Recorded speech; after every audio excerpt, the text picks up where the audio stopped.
YouTube va devenir payant. Et pour en parler avec moi, j'ai le rédacteur en chef du pôle actu de zeronet.com, c'est Éric Le Bourlou. Bonjour Éric. Bonjour. Alors, qu'est-ce qui se passe chez YouTube? YouTube va devenir payant, Éric? Non, heureusement, YouTube va pas devenir payant. Ça aurait été un peu fou comme annonce quand même. Mais par contre, YouTube va proposer une version payante, en plus de ses services gratuits. Une version payante qui va être lancée là, incessamment sous peu, le 28 octobre aux États-Unis. Et pas en France encore, que aux États-Unis pour l'instant. Et qui va proposer une version de, alors ce que Google appelle la version ultime de YouTube, l'expérience ultime de YouTube. Autrement dit, un YouTube sans publicité déjà, ça c'est la première des choses. Vous n'aurez plus de publicité en pré-roll, avant les vidéos, après les vidéos. Voilà, il n'y aura tout simplement plus de pub. Alors donc ça coûtera un peu moins de $10 par mois. Ça coûte $9,99. Enfin bon voilà, c'est $10. Ça. Et effectivement, c'est assez intéressant parce qu'il n'y aura pas que ça. Il n'y a pas que la publicité qui est supprimée. Qui disparaît, ouais. Voilà, il y a d'autres nouvelles fonctions. Et la première des fonctions intéressantes, c'est de pouvoir enregistrer les vidéos qu'on désire voir hors ligne. Typiquement un peu comme ce qui marche avec Spotify ou Deezer. Quand vous êtes abonné premium, vous pouvez stocker sur votre smartphone toutes les musiques que vous souhaitez. Vous allez pouvoir faire la même chose avec YouTube Red, parce que c'est le nom du service, YouTube Red. Stocker toutes les vidéos que vous les enregistrer sur votre smartphone. Et puis, ça c'est génial parce que si vous prenez l'avion par exemple, si vous êtes en train ou si vous n'avez pas accès à Internet ou que vous ne voulez pas subir des problèmes de données quand vous regardez des vidéos, eh ben vous pouvez stocker les vidéos et les regarder offline. C'est pas tout. Il y a d'autres bonus en plus si on passe à la version payante de YouTube. Il y a d'autres bonus. Alors il y a un bonus qui est bien pratique pour ceux qui aiment bien, qui sont tout le temps sur YouTube et qui utilisent beaucoup leur smartphone.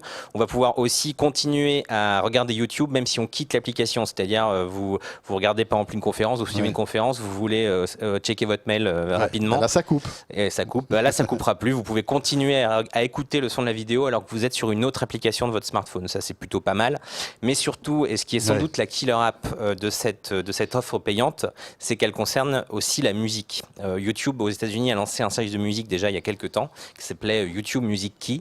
Donc là ça change, ça va tout simplement s'appeler YouTube Music et tous les gens qui vont être abonnés à YouTube Red auront accès à cette application de musique.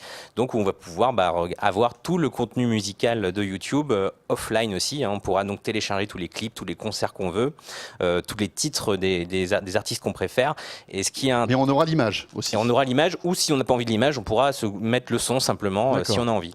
Ce qui est intéressant, c'est qu'en plus, Google a couplé ça à une autre offre musicale qu'il a déjà dans son magasin, qui n'a jamais eu beaucoup de succès. Cette offre musicale, c'est Google Play Music. C'est une offre à la Spotify, à la Deezer. Oui, c'est le Spotify, c'est l'Apple Music voilà, de Google. Exactement la même chose. Avec le même catalogue. Avec le même catalogue. Voilà. Et puis un espace de stockage si vous voulez stocker vos propres MP3 dans le cloud. Même si l'ergonomie n'est pas aussi réussie que celle de Spotify. C'est vrai, il n'y a pas de client à la Spotify, c'est entièrement en ligne, c'est un peu moins bien fait.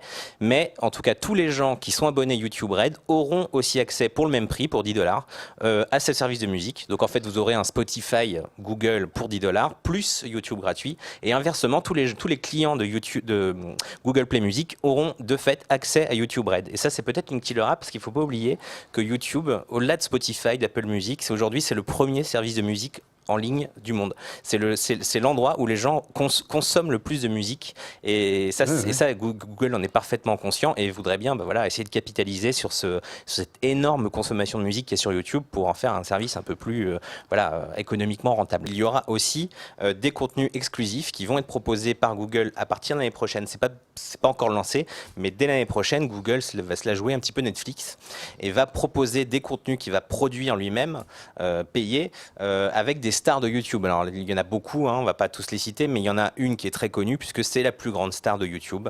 C'est PewDiePie, qui est un gamer, qui est un streamer qui joue devant sa caméra et qui a des millions de fans partout dans le monde, qui fait des millions de vues. Eh bien, PewDiePie va faire une série en exclu sur ce YouTube Premium, ce YouTube Red, avec les producteurs exécutifs de Walking Dead. D'ailleurs, donc voilà, ça va être a priori un show un peu spectaculaire. On n'a que quelques détails pour l'instant, mais donc Google a aussi une politique de programmation premium pour YouTube Red. Il y a d'autres programmes, il y a College Humor aussi, des gens comme ça qui vont participer à cette production de contenu pour YouTube Red.